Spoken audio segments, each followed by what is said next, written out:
بسم الله الرحمن الرحيم. الحمد لله رب العالمين، والعاقبة للمتقين ولا عدوان إلا على الظالمين، والصلاة والسلام على النبي المبعوث رحمة للعالمين وعلى آله وأصحابه والتابعين ومن اهتدى بهداه واتبع سنته إلى يوم الدين.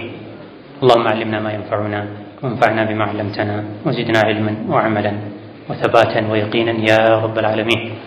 اللهم اغفر لنا ولوالدينا ولمشايخنا ولجميع المسلمين والمسلمات وخصوصا منهم الحاضرين والحاضرات، اللهم آمين. أما بعد، قال المؤلف وفقه الله تعالى: بعض الآداب العامة يتوسن التقالي أدبنا سنة سرعته تلك እስካሁን ያሳለፍናቸው بعض الآداب الخاصة ልዩ የሆኑ ከሁኔታዎች ጋር ከግለሰቦች ጋር የተያዙ የተወሰኑ አደቦች ናቸው። የእስካሁኖቹ የመቀመጥ አደብ፣ የንግግር አደብ፣ ከታላላቅ ሰዎች ጋር ከዑለሞች ጋር ከወላጆች ጋር ሊኖረን የሚገባን አደብ የዳሰስንባቸው ፍሱሎች ወይም ነጥቦች ነበሩ። التي يحسن مراعاتها መጠበቁ የሚገባ في معاشرة الناس ከሰዎች ጋር ስንኗኗር ሙራዓ ማድረጉ መጠበቁ መያዙ የሚገቡ አደቦች ናቸው። ومجالستهم ከሰዎች ጋር ስንቀማመጥ ومحادثتهم ከሰዎች ጋር ስንነጋገር መጠበቅ ያለባቸው የተወሰኑ አደቦችን አይተናል። وثمة آداب عامة ካሳለፍናቸው ልዩ አዳቦች በተጨማሪ ደግሞ ثمة آداب عامة ሌሎች ጥቅል የሆኑ አደቦች አሉ። يحسن استعمالها እነዚህ አደቦችን መጠበቅ መጠቀም የሚገባ ህይወትን የሚያሳምር ከሙስሊም የሚጠበቅ አደቦች አሉ። مع الآخرين ከሌሎችም ጋር እንዳጠቃላይ ከአላህ ጋር ከመልእክተኛው ጋር እንዳጠቃላይ ከሰው ልጆች ጋር በተለይም ከወላጆች ጋር ከትልልቅ ሰዎች ጋር ከዑለሞች ጋር ከጎረቤት ጋር እኛ ላይ ሐቅ ካለው ሰው ጋር አልፎ ተርፎ ከመላእክቶች ጋር ከእንስሳትም ጋር አደብ ያስፈልጋል። إن الله كتب الإحسان في كل شيء ማሳመርን ማስተካከልን ሁሉም ነገር ላይ አላህ ከትቧል፣ ግዴታ አድርጓል። ስታርዱ እንኳ አሳምራችሁ እረዱ ብለዋል ነብዩ ሰለላሁ ዐለይሂ ወሰለም። እንስሳትን ማረድ አደብ አለው፣ እንስሳትን ማርባት አደብ አለው። ጫማ ሲጫሙ አደብ አለ። ለዛ በሁሉም ቦታ ላይ እነዚህ አደቦች መጠበቁ አስፈላጊ ነው፣ የሚያምር ነው፣ የሚገባ ነው። ሚንሃ ከነዚህ አጠቃላይ አደቦች አንዱ መን ራማ የፈለገ ሰው ኢስቲቃመ ሱሉኪሂ ስነ ምግባሩ ቀጥ እንዲልለት እንዲያምርለት እንዲስተካከልለት፣ ወሑስነ ተዓሙሊሂ ከሰዎች ጋር ያለው ግንኙነትም ያማረ እንዲሆን የፈለገ ሰው ምን ያድርግ? እንዳጠቃላይ ፈልየስሐብ ጓደኛ ያድርግ፣ አብሮ ይኑር። ከማን ጋር? ዘል ፈጥሊ ክብር ካላቸው ሰዎች ጋር፣ በእውቀት በስነ ምግባር ከከበሩ ሰዎች ጋር። ወዲኒ ዲን ካላቸው መልካም እምነት ጠንካራ ዲን ካላቸው ሰዎች ጋር። ወልኹሉቂ ጥሩ ስነ ምግባር ካላቸው ሰዎች ጋር ይዋል። ጓደኛውን እንደዚህ አይነት ሰዎችን ያድርግ። ምክንያቱም ፈኢነ ሷሂበ ጓደኛ አብሮት የሚሆኑ ሰው ሳሂቡን ይጎትታልና፣ ጓደኛ አብሮት የሚውሉ አብሮት የሚቆዩ ሰው ይጎትታል። ወይም ወደ መልካም ሰው ከሆነ ወይም ወደ መጥፎ ከሁለት አንዱ አይቀር። ለዚህ ነው አስሐቡ ሱነን በዘገቡት ሐዲስ ነብዩ አለይሂ ሰላቱ ወሰላም አልመርኡ አላ ዲኒ ኸሊሊሂ ፈልየንዙር አሐዱኩም መን ዩኻሊል ያሉት። ሰው የጓደኛው ጸባይ ላይ ነው የሚሆነው፣ የጓደኛው ስነ ምግባር ዲን ላይ ነው የሚሆነውና አንዳችሁ ማንን ጓደኛው እንደሚያደርግ ይመልከት ያሉት። ስለዚህ ሰው አብሮት የሚውልን አብሮት የሚያመሽን አብሮት የሚቆይን ሰው ይመስላል። የጓደኛው ባህሪ ይጋባበታል፣ መጥፎም ይሁን ጥሩ። የተለያዩ በሽታዎችን በመቀራረብ እንዳይተላለፉብኝ ብለው ሰዎች እንደሚፈሩት ሁሉ አንተም መጥፎ ስነ ምግባር እንዳይጋባብኝ ብለህ ከመጥፎ ጓደኛ ከመጥፎ ሰው ልትርቅ ይገባል።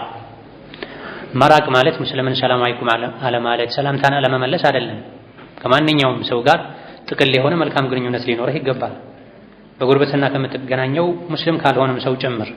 ነገር ግን ሷሂብ ማለት ግን አብረው የምትበላ አብረው የምትጠጣ በችግር ጊዜ ፈጥኖ የሚደርስልህ ፈጥነህ የምትደርስለት የልብ ወዳጅህ ሷሂብ ይባላልና የልብ ወዳጅ የምታደርገው ሙእምንን ይሁን። ለዚህ ነው ሰነዱ ላይ ضعፍ ያለበት ቢሆንም ማዕናው ሶሒህ በሆነ ሐዲስ ላ ቱሳሒብ ኢላ ሙእሚና ሙእምንን እንጂ ወዳጅ አታድርግ ጓደኛ አታድርግ ብሏል ነብዩ ሰለላሁ ዐለይሂ ወሰለም።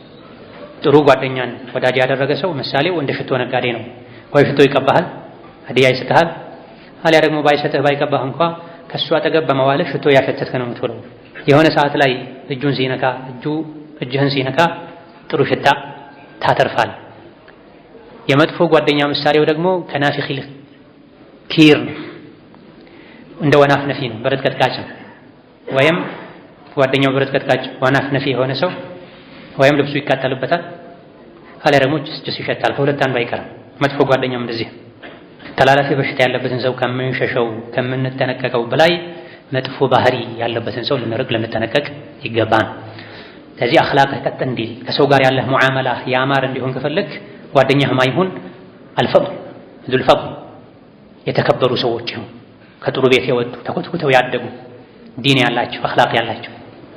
ዲንና አኽላቅ ይለያያል ወይ? አዎ ይለያያል። ሁለቱ ለየቅል ናቸው። ብዙ ዲን ያላቸው ሰዎች አሉ፣ አኽላቅ የላቸውም። ብዙ አኽላቅ ያላቸው ሰዎች አሉ፣ ዲን የላቸው። ሶላት በወቅቱ የሚሰግዱ፣ ቁርአን የሚቀሩ፣ ጾም የሚጾሙ፣ ዒባዳ የሚያደርጉ ሰዎች ነገር ግን ቤተሰብ የሚያስቸግሩ፣ የሚስታቸውን ሐቅ ማይጠብቁ፣ የልጃቸውን ሐቅ ማይጠብቁ፣ የሚገላመጡ፣ በሆነ ባልሆነው የሚቆጡ፣ ቀጠሮ በቀጠሮ ማይገኙ፣ ለሰው መጥፎ የሆኑ ሰዎች አሉ። እንደ ዲናቸው ጥሩ ነው በግላቸው ከጌታቸው ጋር፣ ነገር ግን ሌላኛውን አላህ ያዘዛቸውን ከሰው ጋር ግንኙነትን አሳምር የሚለውን ክፍል ቸላ ያሉ ሰዎች አሉና ለጓደኝነት ለመምረጥ ፈድል ያለው ክብር ያለው ሰው መሆን አለበት። ለክብሩ የሚጨነቅ ከጥሩ ቤተሰብ ያወጣ ራሱ ጥሩ የሆነ በተርቢያ ደረጃ ማለት ነው ጥሩ የምንለው። ዲን ያለው አላህ የሚፈራ ማይዋሽ፣ ማያጭበረብር፣ የሰው ስጋ ማይበላ፣ ምቀኝነት፣ ኩራት የሌለበት መልካም አኽላቅ ያለው እንዲህ አይነትን ሰው ጓደኛ አድርግ። ህይወት ይስተካከላል፣ ትልቅ ሰው ትሆናለህ። ፈኩሉ ቀሪኒን ቢልሙቃረኒ የቅተዲ ተብሎ ጓደኛውን ነው የሚከተለው የሚመስለው፣ ወዶም ተገዶም አውቆም ሳያውቅ። ወአን ዩሻዊራ ትልቅ ሰው መሆን የፈለገ አኽላቁ እንዲያምር ግንኙነቱ እንዲስተካከለት የፈለገ ሰው ዩሻዊር ሊያማክር ይገባዋል። ዘል ዐቅሊ ወልሒክማ ዐቅልና ሒክማ ያለውን ሰው ትልቅ ሰው መሆን ከፈለግ አኽላቅ እንዲስተካከል ግንኙነት ከሰዎች ጋር እንዲያምር ከፈለግ ዐቅል ያለውን ሰው ሒክማ ጥበብና እውቀት ያለውን ሰው አማክር። ለማማከር እነዚህ ሁለት መስፈርት ናቸው። ምላስ ያለውን ሰው ሁሉ አይደለም ማማከር ያለብን። ማማከር አስፈላጊ ነው። የአንተ ዐቅል ላይ የሌሎችን ሰዎች ዐቅል መጨመር ማለት ነው። ሰው ማማከር በሁለት ዐቅል ማሰብ ማለት ነው። በሁለት ዐቅል መወሰን ማለት ነው። ታዲያ ስናማክር ደስ የሚለንን ሰው ንግግር የሚችልን ሰው አይደለም። የማማከር መስፈርቱ ዘል ዐቅሊ ወልሒክመቲ ዐቅል ያለው ብስለት ያለው ሒክማ እውቀት ያለው አስተዋይ የሆነ ጥበበኛ የሆነን ሰው አማክር። ፈለን ያዕዲማ ሒነ ዛሊክ አንድ ሰው እንደዚህ አይነትን ሰው ካማከረ ይሄኔ አያጣም። ፈለን ያዕዲማ ሒነ ዛሊክ ይሄኔ አያጣም።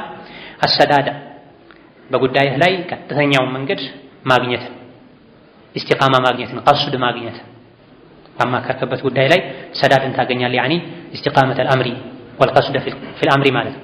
በጉዳይህ ላይ ሰዳድን ትክክለኛውን አቅጣጫ ማግኘት ትችላለህ። ዐቅል ያለውን ኢማን ያለውን አማና ያለውን ሰው ካማከርክ፣ አላህን የሚፈራን ሰው ካማከርክ። አዊል ሙቃረባ እንደው ሰዳዱን ራሱን ባታገኘው ሙቃረበት ትጠጋለህ፣ ወደ ትክክለኛው ያስጠጋሃል። መቶ ወደ ስኬት መንገድ ያደርሳል። ካልሆነ ያስጠጋሃል ወደዛ። ዐቅል ያለውን ሰው ኢማን ያለውን ሰው ሒክማ ያለውን ሰው ካማከርክ ፈኢነል ዐቂለ አስተዋይ የሆነ ሰው ኢዛ ሻወርተው ካማከርከው አዕጣከ ይሰጥሃል ሉባበ ዐቅሊሂ የልቡን የዐቅሉን ጭማቂ ይሰጥሃል።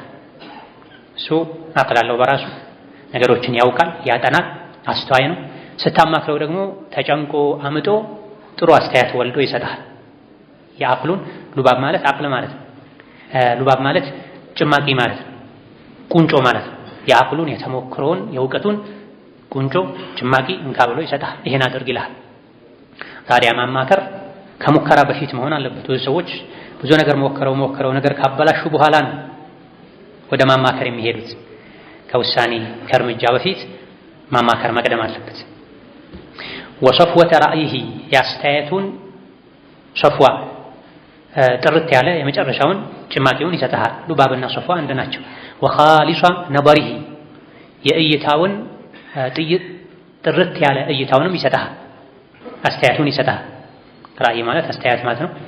ነበር ማለት ሁለቱም አስተያየት ነው፣ ተቀራራቢ ናቸው። እዚህ ጋር በተለያየ መልኩ አረብኛው ሰፊ ከመሆኑ አንፃር በብዙ መልኩ ለመግለጽ ተፈልጎ ለማጽናት ለማጉላት ተፈልጎ እንጂ የተፈለገበት ሐሳቡ አንድ ነው። ኢዛ ሻወርተ አልዓቂል አዕጣከ ሉባበ ዐቅሊሂ የዐቅሉን የተሞክሮውን ጭማቂ ወሶፍ ወራኢሂ ጥርት ያለ አስተያየቱን ወኻሊሷ ነظሪሂ የጠራ እይታውን አመለካከቱን ያስቀምጥልሃል።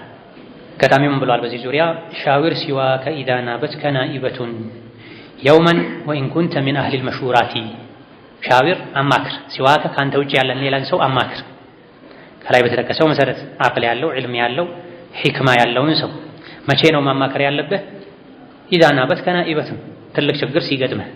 ናኢባ ማለት ትልቅ የሚከሰት ክስተት ችግር ማለት ነው እንጂ በትንሽ በትልቁ ሁሌም ዛሬም ነገም ምን ልልበስ፣ ምን ልብላ፣ ምን ልጠጣ አማክሩ ሲባሉ ይሄን ሁሉ የሚያማክሩ ሰዎች አሉ። ይሄ የሚያማክሩትንም ሰው ማባከን ነው። ወከዛልክ አቅልህንም ማድከም ነው። አንተም አቅል አለህ፣ አቅልህን ውሳኔ አለማምዶ በትንሽ በትልቁ አይደለም ማማከር ያለብህ። ሰነፍ ትሆናለህ፣ ፈሪ ትሆናለህ። ምንም አይነት ውሳኔ መወሰን እንዳትችል ያደርግሃል። በሁሉ ነገር በትንሽ በትልቁ ማማከር፣ ትንሹንም ትልቁንም ሰው ካንተ የባሰ ካንተ ምንም አይጠቅመውንም ሰው ማማከር አያስፈልግም። በእርግጥ አንዳንዴ ካላሰብከው አቅጣጫ ምክር ይመጣልሃል፣ የምክር ሐሳብ ይመጣልሃል። ከምትንቀው ሰውም ቢሆን አንዳንዴ ሐሳብ ተቀበል። በመሰረቱ የምታማክረው በዕልም በዐቅል በሒክማ በፍትህ የሚታወቅ ሰው መሆን አለበት። አንዳንዴ ካልጠበቅከውም ሰው ጥሩ የምክር ሐሳብ የመፍትሄ አቅጣጫ ሊመጣልህ ይችላል። አንድ ባለሀብት ከስራ አጋሮቹ ጋር ከባልደረቦቹ ጋር እየተማከረ ጥበቃውን ከፊት ለፊቱ አስቀምጦ ጨዋታ ላይ ሳያጋራው እንዴት እናድርግ ያሉ ሲከራከሩ ብለው መፍትሄ ያተው ቤት ሊያፈርሱ ነበር። መጨረሻ ቤት ከማፍረስ የደረሱበት ያሰቡትን ነገር ለማሳካት ቤቱን ማፍረስ ነው። ከሰለጠኑ ከተማሩ ዲግሪ ከጫኑ ሰዎች ጋር ተመካክሮ መጨረሻ የደረሱበት ቤቱ ይፈርስ ነው። ነገር ግን መጨረሻ ላይ ጠበቃቸው እጁን አንስተው ይቅርታ አለቃዬ፣ እኔ አንድ ሐሳብ አለኝ ዝም በል አሉት። አይ ግዴ ለማንዴ ስሙትና ዝም እላለሁ አላቸው። እሱ ያመጣው ሐሳብ ቤት ከማፍረስ አድኗቸው። እንደዚህም እኮ ማድረግ ይቻላል ብሏቸው አቡበክርን፣ ዑመርን፣ ዑስማንን ትልልቅ ሰሓቦችን ነቢዩ ዓለይሂ ሰላቱ ወሰላም አማክረው መመሪያ ሰጥተው የከበዳቸውን ኡሙ ሰለማ ፈተውታል። መጨረሻ ላይ ነቢዩ ቤት ገብተው ሱልሑል ሁደይቢያ ላይ አይሆንም አሉ እኮ ሰሓቦች አልተቀበሉኝም፣ እንመለስ ነበር ያልኳቸው በስምምነት ከዓመት በኋላ እንመጣለን፣ በሰላም ዑምራ እናደርጋለን፣ ለሶስት ቀን ቆይተን እንወጣለን። በዚህ ከተስማማን ዛሬ እሺ ብለን ከተመለሰን ሙሽሪኮች ተመለሱ ዘንድሮ ከዓመት በኋላ ነውና ለሶስት ቀን ትልቅ መሳሪያ ሳትታጠቁ መካ ገብታችሁ ውጡ። ይሄን ከተስማማችሁ ዘንድሮ እሺ ብላችሁ ከተመለሳችሁ ለ10 ዓመት የሰላም ስምምነት እናደርጋለን፣ ጦርነት አይኖርም፣ አንዋጋም ብለዋል አላቸው። ሌሎች ሰሓቦች ይሄማ እዚህ ድረስ መተን መካ ለመግባት ጥቂት ሜትሮች ቀርተው ነው ሙሽሪኮች አትገቡም ብለውን አንመለስም፣ ሐቅ ላይ ነው ያለነው፣ እንገባለን አሉ። አይሆንም እንመለስ ቢሏቸውም ፀጉራቸውን ተላጩ ቢሏቸውም አፍርሱ ዑምራቸውን ቢሏቸውም አያሉት ለአመፅ አይደለም፣ እንደው አላህ የተሻለ ነገር ያምጣ ብለው ዲኑ የበላይ መሆን አለበት። ሙሽሪክ ያመጣውን አስተያየት ተቀበልን ወደ መዲና ያለ ዑምራ መመለስ የለብንም፣ የተሻለን ጠብቀው ነው። ኡሙ ሰለማን ገብተው ነገሯቸው ነብዩ አለይሂ ሰላቱ ወሰላም ሲጨንቃቸው። ይሄን ምን አሉ ኡሙ ሰለማ? ያ ረሱላህ ተዋቸው፣ እርሱ ይውጡና ብቻ ፀጉሮቱን ይላጩ አሏቸው። የኡሙ ሰለማን ምክር ይዘው ወጥተው ነብዩ አለይሂ ሰላቱ ወሰላም ፀጉራቸውን ተላጩ። እሳቸው ሲላጩ ሱሐቦች ተስፋ ቆርጠው እየተሻሙ መላጨት ጀመሩ። ስለዚህ ሕፃንን፣ አዋቂን፣ ወንድን፣ ሴትን፣ ባሪያን፣ ነፃን ማማከር በቦታው ይጠቅማል። በመሰረቱ ግን ስታማከር ለትልልቅ ነገሮች ነው ማማከር ያለብህ፣ ለትንሽ ለትልቁ ማማከር የለብህም፣ መብዛት የለበትም። ሁለተኛ የምታማክረው አቅል የሆነ ሐኪም የሆነ አዋቂ ጥበበኛ ሰው መሆን አለበት። ናኢባ ያለው ለዚህ ነው። ናኢባ ማለት አልፎ አልፎ የሚገጥም ትልልቅ ችግር ማለት ነው። ወኢን ኩንተ ሚን አህሊል መሽሁራቲ፣ በመሰረቱ አንተ ሰዎች የሚያማክሩህ ሰው ብትሆንም አንተ ሙሲባ ከገጠመህ ትልቅ ችግር ከተከሰተ አማክር። በመሰረቱ ምን ብትሆንም ምን አህሊል መሽሁራት ሰዎች የሚያማክሩህ ትልቅ ሰው ብትሆንም መሪ ብትሆንም አዋቂ ብትሆንም ወጣ ያሉ ከበድ ያሉ ነገሮች ሲኖሩ ተማክር። ፈልዐይኑ ተልቃ ኪፋሐን ማነአ ወደና ወላ ተራ ነፍሰሃ ኢላ ቢሚርአቲ አል። አማክር የተባልክበት ምክንያት ፈልዐይኑ የሰው ልጅ አይን ተልቃ ታያለች፣ ኪፋሐን ፊት ለፊት ታያለች፣ ማነአ የራቀውንም ወደና የቀረበውንም ፊት ለፊት ታያለች አይን ከመሆኑም ጋር ግን ወላ ተራ ነፍሰሃ አይን ራሷን አታይም ኢላ ቢሚርአቲ በመስታወት እንጂ።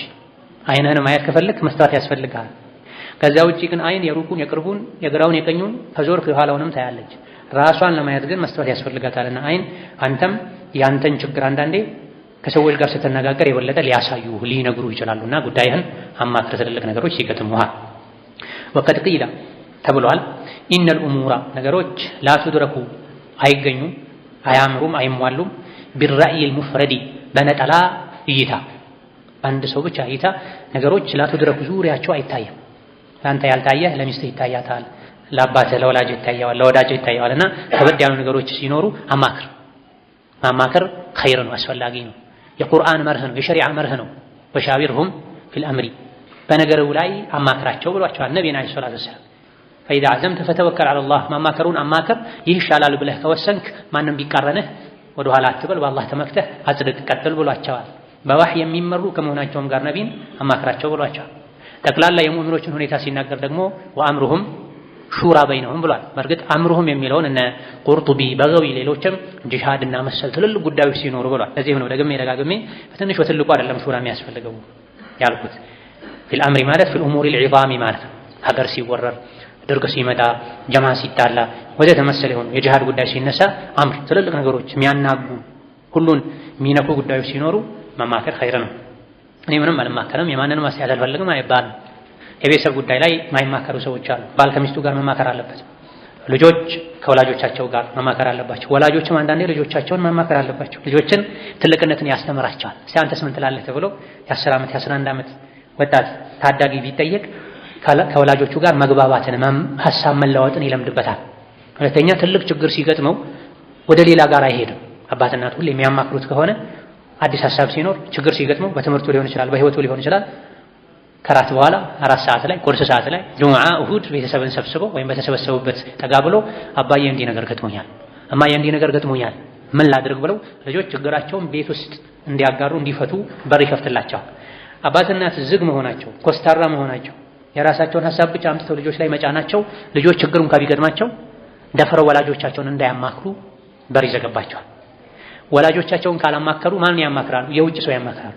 የትምህርት ቤት ከነሱ የባሰ ሞኝ ጓደኛቸውን ያማክራሉ።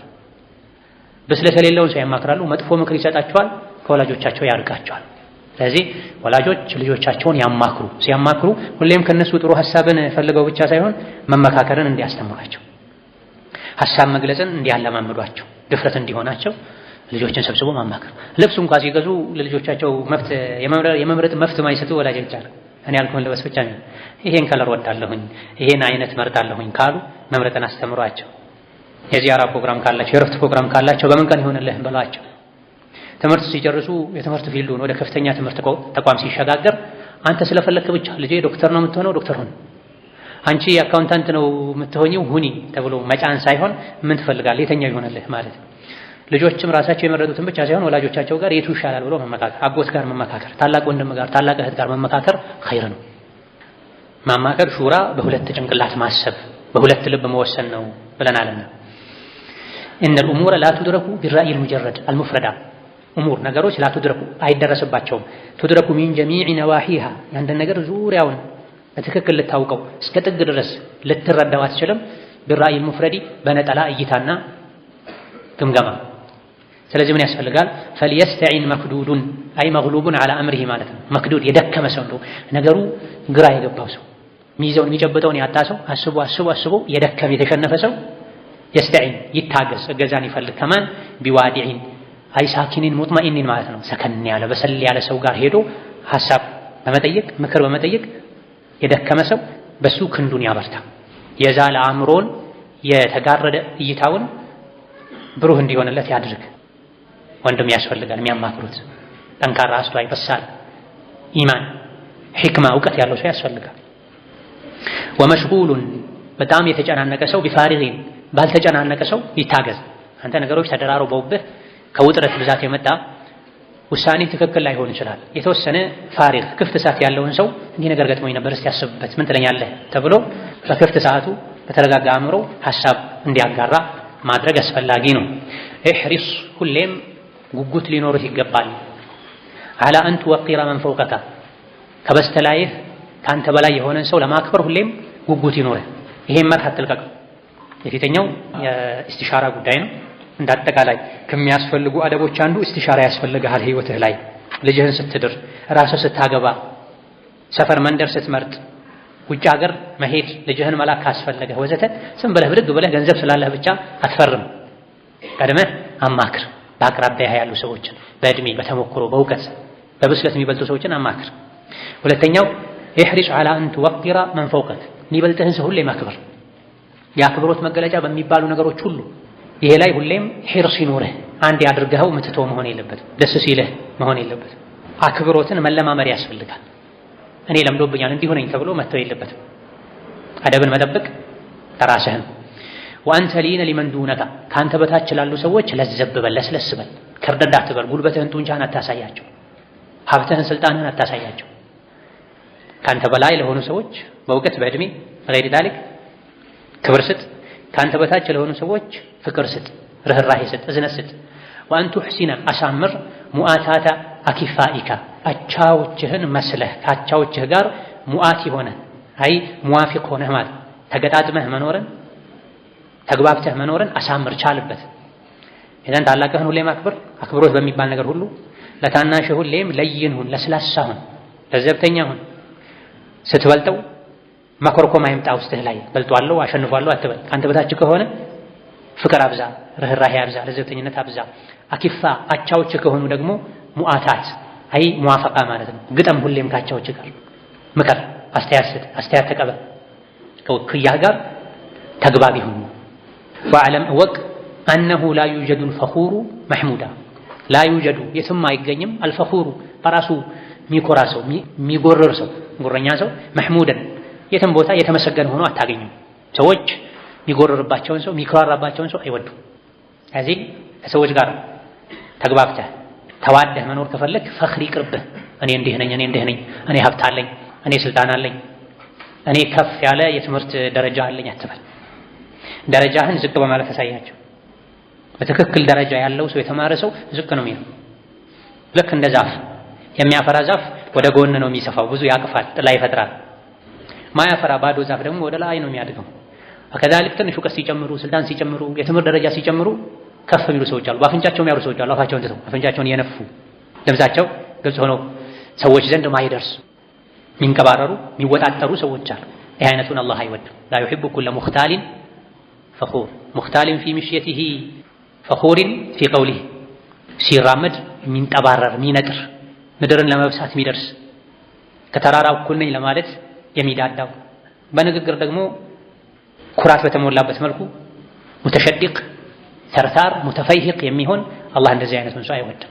ወቅሲድ ፊ መሽይከ ወግዱድ ሚን ሰውቲከ ኢነ አንከረ አልአስዋቲ ለሰውቱል ሐሚድ፣ ድምፅህን ዝቅ አድርግ፣ እርምጃህን መጥን። ምንም ከፍ ከፍ ብትል ተራራን አትነካ፣ ምንም መሬትን አብዝተህ ብትረግጣት ምድርን አትበሳ።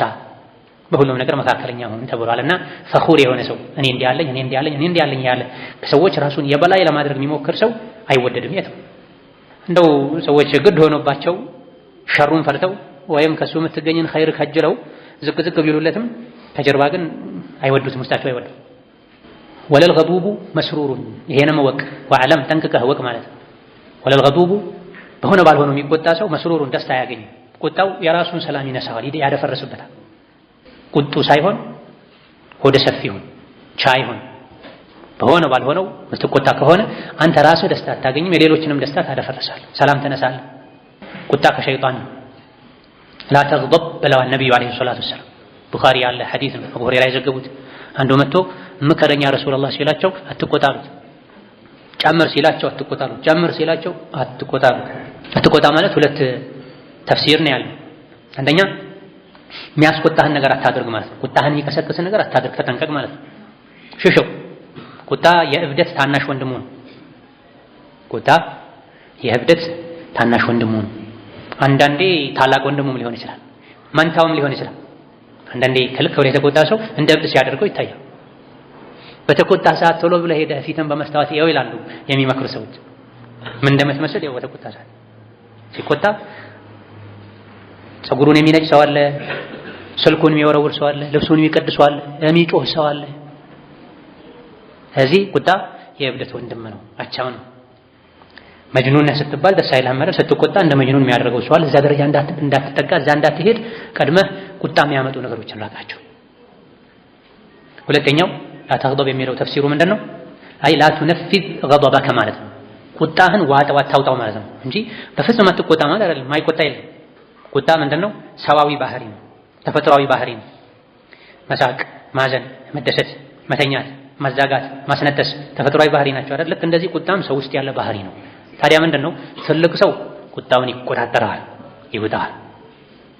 ትንሽ ሰው ይተፋዋል፣ ያወጣል፣ ብዙ ነገር ያበላሽበታል። ስለዚህ ምን ማለት ነው? አትቆጣ ማለት ቁጣህን ተቆጣጠር ማለት ነው። ቁጣህን ዋጥ አድርግ ማለት ነው። በሆነ ባልሆነው አትቆጣ፣ አትበሳጭ። ትንንሽ ነገሮችን ቻል፣ ትልቅ ነገሮችንም ቻል። መቻል የሚገኘው በመቻል ነው። መቻል የሚገኘው በመቻል ነው። ትንሽ ጫማዬን ነኩብኝ ብሎ የሰው ጥርስ የሚያወልቅ ሰው አለ። ጫማውን አይደለም እግሩን ጭንቅላቱንም ነክተኸው ምንም አይል ሰው አለ። አንድ ሰው ጥቃት አድርሶበት 11 ሰው የሚያጠቃ ሰው አለ። ልጅ ነክቶ አባቱንም አያቱንም አጎቱንም ዘመዱንም ከሱ ጋር ግንኙነት ያለውን ሰው ሁሉ ሄዶ የሚበቀል የሚሰድብ ሰው አለ። ሙሉ ቤተሰቡን ተጨርሶበትም አላህ የወሰነው ነው ብሎ ዝም የሚል ሰው አለ። አረቦች ዘንድ በሕልም የሚታወቅ ሰው አለ፣ በቻይነት የሚታወቅ ሰው አለ። መድሪቡል መተል አሕነፍ ብን ቀይስ ይባላል። የአካባቢው የሀገሩ ሰዎች አለቃ ነው፣ ትልቅ ሰው። ያለ እሱ አይወስኑም። እሱ ነው የሚያማክሩት፣ እሱ ነው የሚመራቸው። ከየት ነው ያመጣው? ይሄን በሀብት በስልጣን በልቶ አይደለም፣ እነማ በስነ ምግባር ነው ይሄን ያገኘው። ለትልቅነት ያበቃው አንዱ ስነ ምግባሩ ምንድነው? ቻይነት ነው። አይቆጣም፣ ይችል ነበር። ቁጣውን ይውጥ ነበር። የማያውቁ ሰዎች ይሰድቡት ነበር። ሲታይ ራሱ አይኑ ማይሞላ ሰው ነው፣ ተራ ሰው ነው የሚመስለው። ጺም የለውም። ጺም ቢገዛ ጺም እንገዛለት ነበር የሀገሩ ሰዎች። ጺም የተወሰነ ክብር ስላለው፣ ተጨማሪ ክብር ስላለው። ታዲያ የቅርብ ሰዎቹ ናቸው የሚያውቁት የሚያከብሩትና ከሰፈሩ ወጣ ካለ አንዳንድ ሰዎች ጅል የሆኑ አደብ የሌላቸው ሰዎች ይሰድቡት ነበር። ዝም ብሎ ይሰማቸው ነበር። ተከትሎት ይሄዳሉ እየሰደቡ፣ እሱ ወደ ቤቱ ወደ ሰፈሩ ይሄዳል። ከዛ የእነሱ ክልል ከተደረሰ የቀረ ካለ ጨርስ፣ የኛ ሰፈር ሰዎች ሲሰድበኝ ካገኙ አይለቁህም፣ እንደኔ አይችሉህም ይሉት ነበር። ከየት ነው ግን ይሄን ቻይነት የተማርከው ሲሉት ካጎቴ ያለ። ብዙ ጊዜ ሰዎች ትልቅ ሰው በምን መልኩ ምን ትልቅ እንዳደረገው አያውቁም። የእሱን ትልቅነት ብቻ ነው የሚሉት። ቡኻሪ የሆኑት በራሳቸው ጊዜ አይደለም፣ በእናታቸውና በወንድማቸው ትግል ነው፣ ልፋት። አይናቸው ጠፍቶ ነበር ቡኻሪ በህፃንነት። እናትየው ከሀገር እየወሰደች ያስተማረች፣ ዱዓ እያደረገች፣ ዱዓ አድርጋ በተኛችበት በህልሟ ኢብራሂም መጥተው አለይሂ ሰላም ነቢዩላህ ኢብራሂም መጥተው የልጅሽ አይነ ተመልሷል ብለዋት ሄዱ። ቡኻሪ ያሉበት ክፍል ስትሄድ በትክክልም አይናቸው አብርቷል፣ ተመልሷል። ብዙ ሺህ ብር አባታቸው ሀብታም ነበር። ያን ሁሉ ብር ቡኻሪ ላይ አፍስሰውት ነው ቡኻሪ የሆኑት። 7563 አካባቢ ሐዲሶች አሉ ሶሒህ ቡኻሪ ውስጥ። እነዚህ ሁሉ የተገኙት በቡኻሪ ልፋት ብቻ አይደለም፣ በኢማም አሕመድም ጭምር ነው። ኢማም አሕመድ ለፍተውላቸው፣ ሌሎችም ባህሉ መጀራ ኢማሙ ሻፊዒ የሆኑት በእናታቸው ነው። ኢማሙ ማሊክም እንደዚሁ በአባታቸው በእናታቸው። የቤታቸውን ጣሪያ እንጨት ሁሉ ነቅለው እስከ መሸጥ ደርሰዋል፣ ዒልም የተማሩ ዋጋ ተከፍሎላቸው። ታዲያ አሕነፍ ከየት ነው የተማርከው ሲባሉ ካጎቴ። እንዴት ሲሉት ይህ ሰው ልጁን የወንድሙ ልጅ ገደለበት። አሕነፍን ትዕግስት፣ ቻይነትን፣ ቁጣን መዋጥን ያስተማራቸው ሰው እሱ የተማሩት ሰው ልጁን የወንድሙ ልጅ ገደለው። ከዛ በኋላ ቤቱ ላይ ቁጭ ባለበት ከሰው ጋር ጀናዛውን አምጥተው ፊት ለፊቱ ጣሉለት። የገደለውንም ሰው አምጥተው ፊት ለፊቱ አስቀመጡት። ከዛ በኋላ የወንድሜ ልጅ ሆይ የራስህን ክንድ ነው ያደከምከው፣ የራስህን ቁጥር ነው የቀነስከው፣ የወንድምህ ልጅ ነው የገደልከው። ወንድምህ ልጅ በመግደልህ ጡንቻህ ነበረ፣ ጡንቻህን አጣህ። የቤተሰብህን ቁጥር አጎደልክ። አታስደንግጡት፣ ፍቱት፣ ልቀቁት። ለልጁ እናት ካሳዋን ላኩላት አለ። አለቀ፣ በቃ ልጁ ተገድሎበት ለእናቱ ካሳ ክፈሉ አለ። ለልጁ እናት፣ ለሚስቱ ማለት ነው። ለወንድሙ ልጅ ደግሞ ልጁን ለገደለበት ከዚህ በላይ አታስጨንቁት፣ ፍቱት፣ ያሰራችሁትን ፍቱት፣ ካሳውን ሂዱ ክፈሉ። ቤተሰብህን ቁጥር ነው የቀነስከው፣ ምንም ያተረፍከው ነገር የለም። ማን ነው ልጁ ተገድሎበት በዚህ ልክ ጸንቶ ችሎ ተቋቁሞ የሚያስተናግድ? መሳሪያ የሚፈልግ ጦር የሚፈልግ ነው ያለው። ሙሉ በሙሉ ከቤተሰብ ጋር የሚቆራረጥ ነው ያለው። ያ ገበብን ቁጣን ዋጥ ማድረግ መለማመድ መቻል መሰልጠን ይቻላል። እኔ እንዲሁ ነኝ አይባልም። ዱንያ አኺራን ያበላሻል፣ ከአላህ ያጣላል። ቁጣ ከወላጆቻቸው ጋር እንኳን ቁጣቸው የማይቆጣጠሩ ሰዎች አሉ። ወላጆቻቸው ላይ ጮኸው የሚሄዱ ተሳድበው የሚሄዱ አሉ። ወለ ሸሪሁ ገኒያ ወዓለም ወቅ ከሚለው ጋር የተያያዘ ነው። ቁጡ የሆነ ሰው ደስታ ያገኝ፣ የራሱንም ደስታ ያደፈርሳል፣ ሌሎችንም ደስታ ያደፈርሳል። ሸሪህ የሆነ ሰው አይ ሸዲዱል ሒርስ ማለት ነው፣ በጣም ስግብግብ የሆነ ሰው ወለ ሸሪሁ ገኒያ ሀብታም ሊሆን አይችልም። ከልክ በላይ ሸሪህ ስለሆንክ ስግብግብ ስለሆንክ ሀብትን ልታገኙ አትችልም። በዚህ የሚገኙ የሚመስላቸው ሰዎች አሉ። ሀብት በረካ ነው። በረካ የሚገኘው ደግሞ ስትሰጥ ነው፣ ወጪ ስታደርግ ነው፣ ስትጋራ ነው። ሰዎችን ስታጋራ ነው አላህ ከሰጠህ እንጂ ቤታቸው ተገብቶ ምሳ በልታቸው አይደል የሚሉ ሰዎች አሉ። ይቅረብ እንኳን አይባልም። አደብ አይደለም፣ የመስተንግዶ አደብ ማቅረብ ነው። የትኛውም ሰዓት ላይ እንግዳ ከመጣ ቶሎ ምግብ ማቅረብ ነው።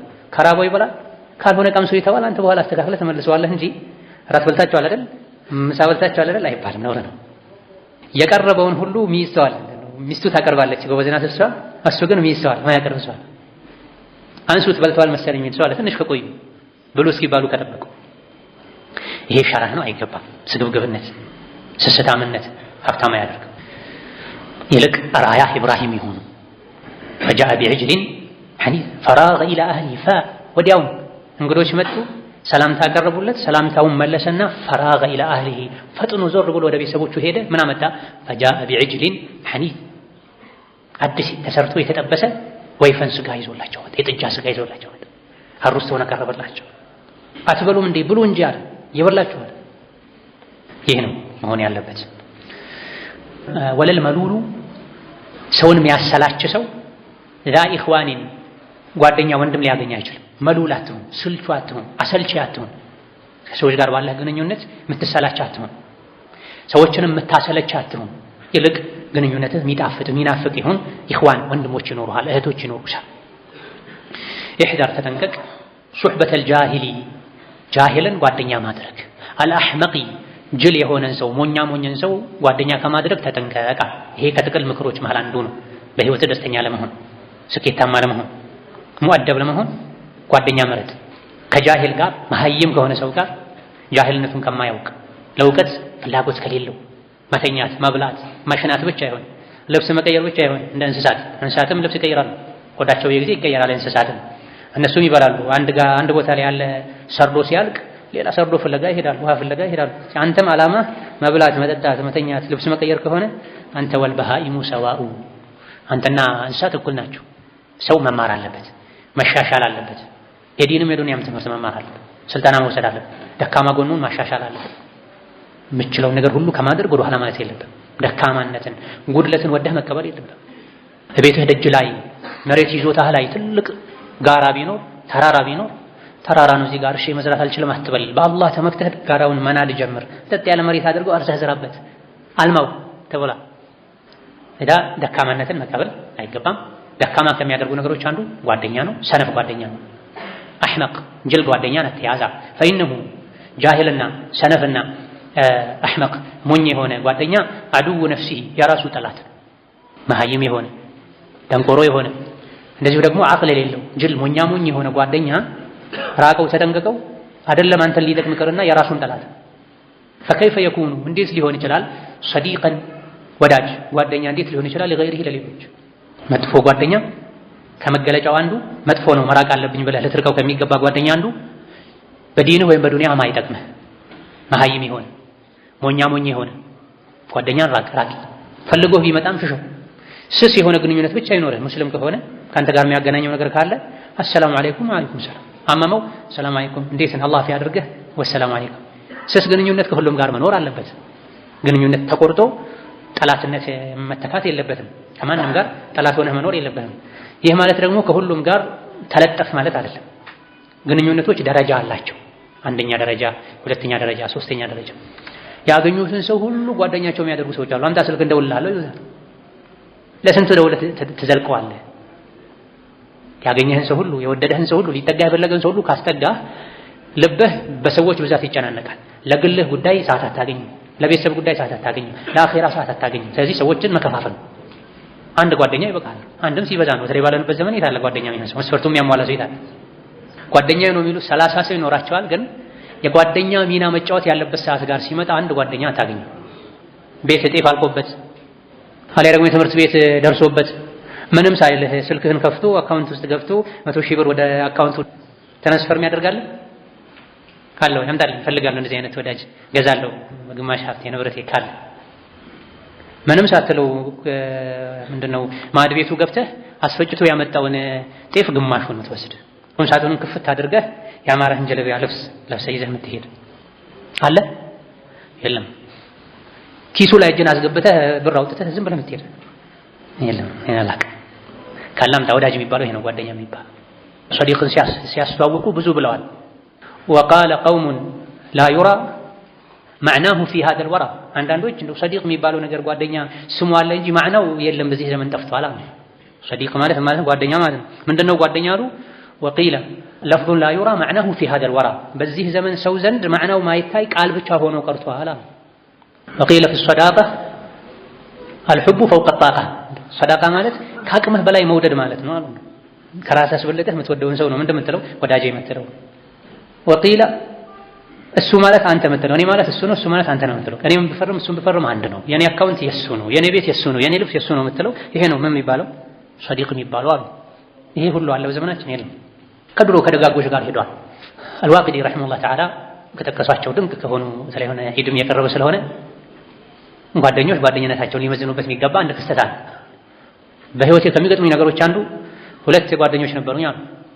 አንደኛው ሃሽሚ ነው የነቢ ቤተሰብ ነው። አንደኛው ደግሞ አረብ ነው። በጣም እንዋደድ ነበርና ዒድ መጣ። ዒድ ሲመጣ ባለቤቴ ወደኔ መጣችና ችግር ነበረብኝ በጊዜው በጣም እጄ ባዶ ነበር። ባለቤቴ ወደኔ መጣችና አንተና እኔ እንችሏለን፣ ስናገኝ እንበላለን፣ ስናጣ እንሶብራለን፣ ግን እነዚህ ልጆቻችንሳ እንዴት ሊያሳልፉት ነው ዒዱ? የጎረቤት ልጆች ሁሉ ለዒድ የሚያስፈልገው ሁሉ ተገዝቶላቸው ሲያዩ የነሱ ነገር እኔ ያስለቀሰኝ ነው ያሳሰበኝ ነው። የኔና ያንተ ችግር የለውም። ስለዚህ ለነሱ ስትል የሆነ መፍትሄ ፈልጋለችው ባሏን። ሶስት ጓደኛሞች ናቸው፣ የመጨረሻ ወዳጆች ናቸው። ከሶስቱ ወደ አንድ ወደ ሃሽሚው ደብዳቤ ጻፈለት፣ ያለውን ሁኔታ ገለጸለት። እኔ ችግር አልነበረውም፣ ባለቤቴም እንዲህ ብላለች፣ የልጆች ነገር ግን አላስቻለንም። ስለዚህ እንደው አንተ ጋር ያለ ነገር ካለ 1000 ብር የያዘ የድሮ የነሱን ብር የያዘ የብር ማሰሪያ ላከለት፣ የራሱን ፊርማ ማህተሙን አድርጎበት። ልክ ብሩ እንደመጣ እሱ ጋር እንደደረሰ ሌላኛው ጓደኛው ተመሳሳይ ችግር ገልጾ ጻፈለት። ቤት ምንም የለም፣ እኔ ተቸግሬያለሁ፣ የልጆች ነገር አሳስቦኛል። የተላከለትን ሳይፈታው እንኳን ሳይጉርለው እንኳን ወደዛኛው ወደ ሁለተኛው ጓደኛው ላከው። ሁለተኛው ጓደኛው ጋር ሲደርስ ደግሞ የመጀመሪያው ሃሽሚ ዋቂዲ የጻፉለቱ ሃሽሚዩ የሱን ለወዳጁ ስለሰጠ እሱ ደግሞ ወደዛኛው ወደ ሁለተኛው ጓደኛው ደብዳቤ ጽፏል። ስለዚህ ዋቂዲ ወደ ሁለተኛው ጓደኛቸው ያላኩት ወዴት ሄደ? ወደ መጀመሪያው ሰው ወደ ሃሽሚዩ ሄደ። ሃሽሚዩ አልቻለም፣ ብሩን ይዞት ሮጦ መጣ ወደ መጀመሪያ ወደ ላከለት ጓደኛው። ምክንያቱም ሲያየው ብሩ ራሱ ነው፣ የራሱ ፊርማን ያለበት፣ የራሱ ማህተም ነው ያለበት። መጥቶ ምን ነው ሲለው እንዲህ ነው ያለው ነገር፣ እኔ ምንም አልነበረኝም። ብሩ እንደመጣ ጓደኛዬ ጠየቀኝ፣ ጓደኛዬ ሲጠይቀኝ ለባለቤቴ እኛ እንሰብር አልኳት፣ እሺ አለች። ምንም ሳንፈተው ላክን ወዳጄ ጋር አንተ ደግሞ ወዳጄ ጋር ልከህ ነበረ፣ በዚህ መልኩ ነው ወደ አንተ ተመልሶ የመጣው አለ። ይሄ ታሪክ በጊዜው የነበረው ንጉስ ጋር ኸሊፋ ጋር ደረሰ። አልማእሙን ምንም እንኳን በፍልስፍና ምክንያት ኋላ ላይ አቂዳው ተበላሽቶ ቁርአን መክሉቅ ነው ቢልም ትልልቅ የሱና ዑለሞችን ቢያስቸግርም የፊቅህ ሰው ነበር፣ የዕልም ሰዎችን የሚወድ ሰው ነበር። ሶስቱንም ጠራቸው። ታሪኩን ሲሰማ በሱ ዘመን እንደዚህ አይነት አኽላቅ ያላቸው እውነተኛ ወዳጅነት ያላቸው ሰዎችን በማግኘቱ በጣም ተደሰተና 70,000 ብር ሰጣቸው። 70,000 የድሮን የዲናሩን ብር ሰጣቸው። 2,000 ብር ለሶስት ወሰዱ። 1,000 ብር ደግሞ ለማን ሰጡ? ናም ለጎበዟ ሚስት። ማናት ጎበዟ ሚስት? ተቸግራ ሳለ ልጆቼ ብላ ለምን ጠይቅ ብላው ሳለ ጓደኛው ሲጠይቅ አው ይሰጥ ብላ የተስማማችዋ የሷም እጅ አለበት፣ የሷም አስተዋጽኦ አለበት። አይበትለው አይሰጥም ነበር እሱ። ስለዚህ 1,000 ብር ለሷ እንዲሰጥ አዘዘ። ለነሱ 2,000 ብር ተሰጣቸው። ደግነት ቸርነት ዱንያም አኺራም ላይ ዋጋ አለው፣ ይጠቅማል። ጥሩ ወዳጅነት የሚባለውም ማዳ ይሄ ነው። ጥሩ ወዳጅነት የሚባለው ይሄ ነው። ስለዚህ የመጣን ሁሉ ጓደኛ አታድርግ፣ የሳቀን ሁሉ ጓደኛ አታድርግ፣ ፈልግሃለሁ ያለን ሁሉ ጓደኛ አታድርግ። የጓደኝነትን ማዕና ዝቅ ያደርግብሃል። እውነተኛ ጓደኛ በዚህ ዘመን አላሁ አዕለም የለም። ወቂለ ለፍዙ ላ ዩራ ማዕናሁ ፊ ሃዘል ወራ። ዛሬ በሉት ድሮን የተባሉ ድሮ አሁን በደንብ በሉት ጓደኛዬ ነው ይልሃል። 10,000 ብር አበድሮህ ስታቆይበት ይጣላል። ይሄ ምኑ ጓደኛ ሆነ? ቤቱ መተህ እሱ በሌለበት የሆነ ዕቃ ብትወስድ እንዴት ያለ ፍቃድ ቤት ገባህ ይልሃል። በድሮ ዘመን አንድ አለቃ ባሪያውን ነፃ አውጥቷል። በምን ምክንያት? እሱ በሌለበት ቤት መጥቶ ብሩን አምጪው ብሎ ወሰደ። ሲመጣ ባለ ብሩ ሲመጣ አገልጋዩ ጓደኛ ህገሌ መጥቶ ነበር ብሩን አለኝ ሰጠሁት አለችው። አደረግሽ ይሄ ነው እንግዲህ አንቺ ለአላህ ብዬ ነፃ አውጥቼሻለሁ አላት። ዛሬ ምን ነበር የሚሆነው? 1 ኪሎ ጤፍ ጎድሎ ሰጠው ብትባል እጇ ሊቀጠቀጥ ይችላል በሙቀጫ። እንዴት እንደዚህ ታደርጊያለሽ? ወዳጅህ እኮ ነው ጓደኛህ እኮ ነው። አይ ወዳጅነት በመላስ ነው እዚህ ዘመን ኢላ ማ ረሂመላህ። ሌላኛው እንደዚሁ ጓደኛው መጥቶ በማታ ሌሊት ላይ ብር ጠየቀው። የጠየቀውን ብር አውጥቶ ሰጠው። ከዛ ተመልሶ ማልቀስ ጀመረ። ባለቤቱ ለምን ታለቅሳለህ አለችው። ጓደኛዬ ተቸግሮ በዚህ ሰዓት መጣ። ይኸው ሰጠሁ አይደል እንዴ መሳቅ ነው እንጂ ያለብህ ለምን ታለቅሳለህ ስትለው በሌሊት ተቸግሮ መጥቶ ቤቴን አንኳኩቶ እስኪጠይቅ ድረስ ችግሩን ለምን አልተረዳሁትም? ይሄ ነው ያስለቀሰኝ። እኔን መርጦ መምጣቱ ማግኘቱ አንድ ነገር ነው፣ ግን እኔ ጓደኛዬ ነው ያልኩ ተቸግሮ በሌሊት መጥቶ በጨለማ በር እስኪያንኳካ ድረስ መድረሱ የኔን መጥፎነት ነው የሚያሳየው። ዛሬ ግን ተጠየቅኩ ብሎ የሚቆጣ ሰው አለ፣ የሚገላመጥ ሰው አለ። ምን ያክል በትንቀኝ ነው ሞኝ መሰልኩ እንደሚል ሰው አለ። 50 ሺህ ብር አበድረኝ የምትለው ልጆቼ ተቸግረዋል ብትለው የለም አይደለም። ቅድም እንዳልነው ስልኩን አንስቶ ከአካውንት ወደ አካውንት ወደ ራሱ መውሰድ ከኪሱ እጅ አስገብቶ መውሰድ ይቀርና ስጠኝ እንኳ ማለት ስታይኝ ሞኝ መስላለሁ ያስብላል። ና መሻሂድ ሰዲቅ መረጣ ያስፈልጓል፣ ጥንቃቄ ያስፈልጓል። ያንተ መስታወት ነው ጓደኛ፣ ያንተ ሁለተኛው ማንነት ነው። ሰዎች በሰው ነው የሚለኩትና በአንተ ስም የሚጠራ ጓደኛ ጓደኛዋ የሚባልን ሰው መምረጥ ያስፈልጋል። አህመቅን ጅልን ጃሂልን ጓደኛ ታድርጋ።